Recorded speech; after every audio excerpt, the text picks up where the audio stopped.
मगाशी शोधतोय, कोणाला पत्ताही नाही. हा माझ्या पटकन पायात आला, लक्षात घ्या.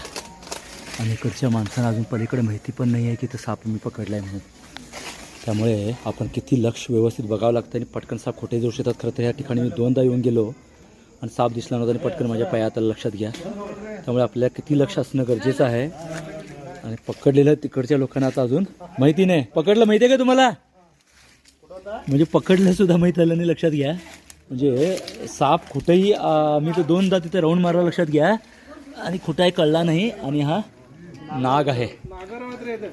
हाच बघितला का दुसरा? हाच बघितला नाही.